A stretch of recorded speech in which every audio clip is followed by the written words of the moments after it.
Olá, bom dia. Você acompanha agora a primeira edição do RVC Notícias. Nessa edição você confere: ampliação da Novelis contribui com o desenvolvimento de Pinda. Dilma anuncia equipe econômica até o dia 20 de novembro. Embraer diz que reajuste 9% dos funcionários é um desafio. Essas e outras notícias você confere a partir de agora. O presidente da Embraer, Frederico Curado, disse que o reajuste salarial de 9% aprovado pelos trabalhadores, mais o ambiente de real valorizado, constituem um desafio enorme para a fabricante de aeronaves. Segundo o executivo, os custos sobem com o aumento salarial no momento em que as receitas em reais estão sendo pressionadas pela desvalorização do dólar. Curado afirmou que cerca de 90% da receita da Embraer está atrelada às exportações, portanto, exposta às oscilações do câmbio. Na opinião do executivo, a injeção de 600 bilhões de dólares, promovida recentemente pelo Fed, que é o Federal Reserve, tende a ter um impacto em todo o mundo.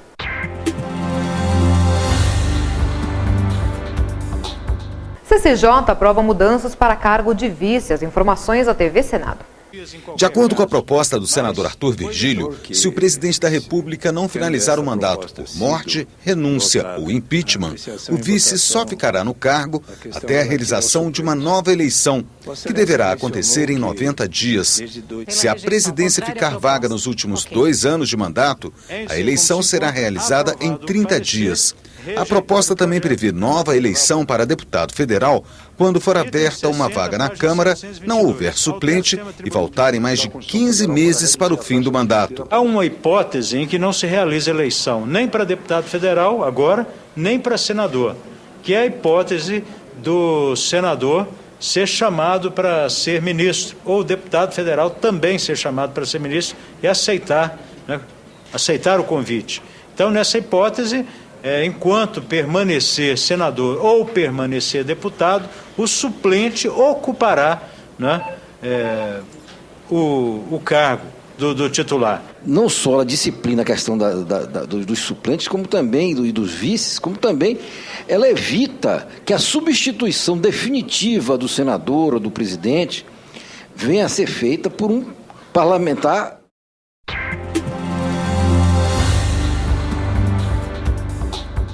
O IBGE apura informações sobre uma denúncia feita pela Rádio Bandeirantes, onde aponta que a recenseadora Zilmar Almeida de Jesus foi contemplada com um bônus de R$ 2.300, enquanto a maioria dos profissionais recebeu R$ 590 de ajuda de custo. Zilmar é mulher do coordenador operacional do Censo do Estado de São Paulo, Aparecido Soares da Cunha, e foi exatamente ele quem aprovou o aumento. De acordo com a rádio, o relatório indicando o reajuste da ajuda de custo da recenseadora foi preparado por Idília Marques, chefe da Regional Sul do IBGE. O chefe do órgão em São Paulo, Francisco Garrido Bárcia, disse à rádio que garante que a apuração será cumprida dentro do prazo e que a legislação prevê e estará disponível para toda a sociedade brasileira.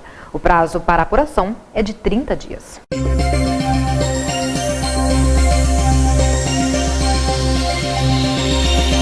A produção industrial caiu de agosto para setembro em 9 dos 14 locais pesquisados pelo IBGE.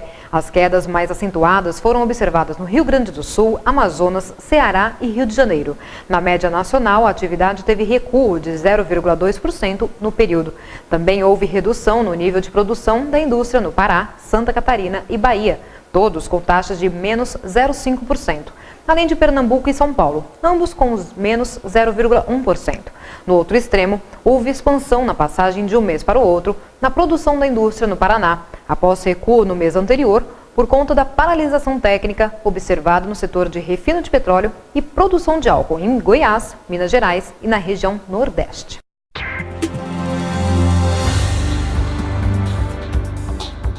Polêmica do Enem repercute no Senado. Os detalhes da TV Senado. É lamentável. Um instrumento que poderia ser extremamente válido, principalmente beneficiar aqueles mais carentes, como diz Vossa Excelência, que não podem pagar um cursinho vestibular, etc. Tal, fica com esse instrumento prejudicado por falta de seriedade na elaboração das provas, seriedade na guarda das provas e seriedade na hora da execução. Acho que o Enem deve ser, sim, mantido, aprimorado e, principalmente, quero deixar aqui registrado acho que tem que haver regionalização, pelo menos no que tange a certas disciplinas, como é o caso de geografia e outras. Quero fazer essa defesa da política pública do Exame Nacional, que tem se aprimorado nestes anos e tem servido como um instrumento de inclusão social. Não há como negar, senador Paim, que milhares de jovens nesse país puderam ter acesso à universidade por conta do Enem, por conta do ProUni. Acredito que o Enem tem os seus problemas, ainda é uma política em construção. Teve problemas no ano passado que o governo agiu imediatamente para resolver. O governo / ministro Fernando Haddad sempre se colocou prontamente para a resolução dos problemas. O Enem é um instituto positivo, bom para a educação. Não deve ser suspenso de maneira alguma ao longo dos próximos anos. Agora, perdão, credibilidade. É preciso recuperar essa credibilidade. Como?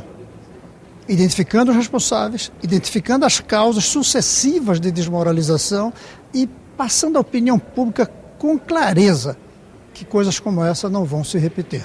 É preocupante porque milhões de jovens se prepararam há mais de ano para fazer as provas e agora se sentem roubados. Então, acho que está na hora da gente chamar novamente o ministro, mesmo que ele mande o presidente do INEP, mas que a Comissão de Educação tem a obrigação de saber. É a forma que a população estudantil desse país tem de saber realmente as coisas, como é que estão acontecendo, de ser sabatinado, de nós podermos fazer as perguntas que os alunos e os pais gostariam que fossem feitas.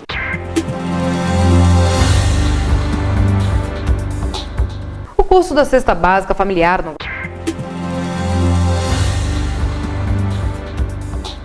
julho, de acordo com o último levantamento do NUPES, que é o Núcleo de Pesquisas Econômicos Sociais de Taubaté. O valor subiu de R$ 875,03 para R$ 890,66 em uma família de 5 pessoas com renda de até 5 salários mínimos. Campos do Jordão continua sendo a cidade da região que tem o menor custo da cesta básica, de R$ 865,75, e Caçapava passou a ser a cidade que apresenta maior custo, R$ 901,96. Todas as cidades tiveram um acréscimo no comprometimento da renda, em percentual, e o consequentemente decréscimo na disponibilidade para as demais despesas familiares no mês de setembro de 2010.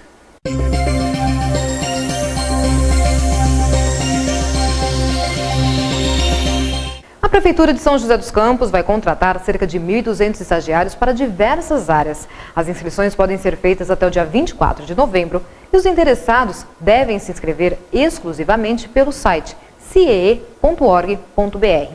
Os valores de Bolsa Auxílio variam de R$ 396,90 para R$ 595,35 para cursos superiores e de R$ 275,63 a R$ 413,44 para cursos técnicos e ensino médio, de acordo com jornadas de 4 ou 6 horas. A Prefeitura ainda oferece vale alimentação e auxílio transporte. Do total das oportunidades, 10% serão reservados para estudantes com deficiência física. A prova de seleção será realizada pelo CIE no dia 28.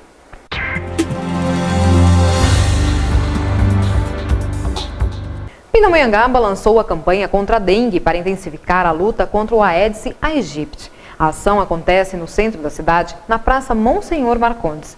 A equipe de controle de vetores entrega à população e motoristas panfletos com informações importantes para acabar com o mosquito transmissor da doença. Além dos folhetos entregues no centro da cidade, a equipe de controle de vetores realiza atividades como casa a casa, que vistoria nos imóveis, avaliação da densidade larvária, avalia a infestação do mosquito, pesquisa e controle de pontos estratégicos e imóveis especiais, bloqueio e também controle de criadouros e atendimento a reclamações. A dengue é um dos principais problemas de saúde pública no mundo. Cerca de 100 milhões de pessoas são infectadas anualmente em mais de 100 países.